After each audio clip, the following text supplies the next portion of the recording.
Hi, this is Robbie from Southern California, and you know we feed a lot of hummingbirds, but right now a lot of us are going through heat waves, 90, over 100 degrees, and that is really hard on the wildlife, especially the hummingbirds. Now, though we put out a lot of different types of fountains, all kinds, and I add in ice during this time, food is very important to them. And there's times that though they want to eat, and they want their feeder where it is, that food is just too hot. So I'm going to talk about how we can cool it down and things we can do today to help the hummingbirds. So many of you have been telling me that hummingbird feeders are really hot. You try to move them and they won't use them. I know, they're really finicky sometimes. They like their feeder in a certain spot. You move it, they may leave. Here's what you can do. You can create shade for them. That would be one thing. But there's more than that, because if the air is 100 degrees, that nectar is going to be fairly hot too. So let me show you here what I do, and this might give you some ideas on how we can keep their food cool, especially during the hottest time of the day, which is in the afternoon up until about 6 p.m. To try to keep the hummingbird feeders cool during over 100-degree weather, you will need usually a wide mouth feeder. But what you could do is there's multiple things you can do.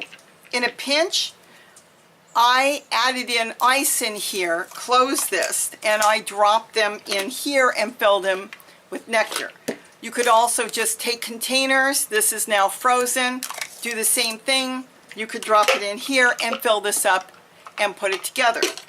The other thing you could do, which I also did, was you could take a simple, small Ziploc bag with some plain ice, drop them in there. Did this all day yesterday too. Make sure it's closed. And then you can put this inside the feeder and then fill it with maybe part way up with hummingbird nectar that you made and then close it up. That works the same way.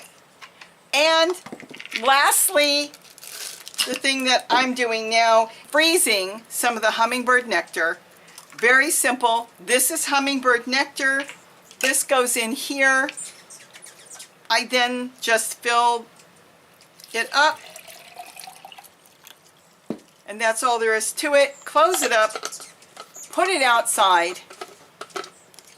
And now they'll have nice, cool food until it melts.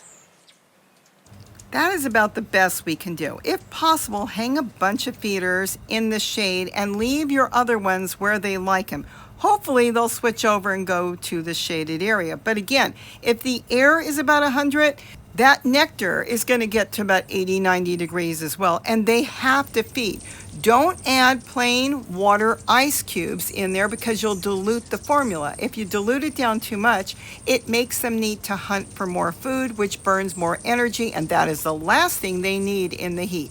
So freeze some nectar when you make it the night before. Make a bunch of ice cubes, from the nectar, put it in a plastic bag, and as you fill your feeders in the morning, throw the ice cubes in there, then top it with your nectar, close it up, and that should keep it cool. And if you're home during the day, switch it out or change it in the afternoon when it's really hot, so they'll have their cool drink. So I hope I've given you some tips and ideas on how to help our little hummingbirds stay cool during these heat wave times so they can survive and be happy. So with that, have a wonderful day, and don't forget to eat what you grow. Bye-bye. Oh, and back to fill up another dozen hummingbird feeders with ice.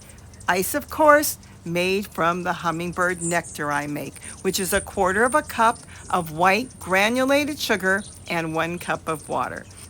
And keep in mind, the reason they need us to help during this heat wave time is flowers can be hard to find because what happens is a lot of them dry up. And think of the energy they have to use to look for each of those flowers. So let's give them a break and let's help them out a little bit.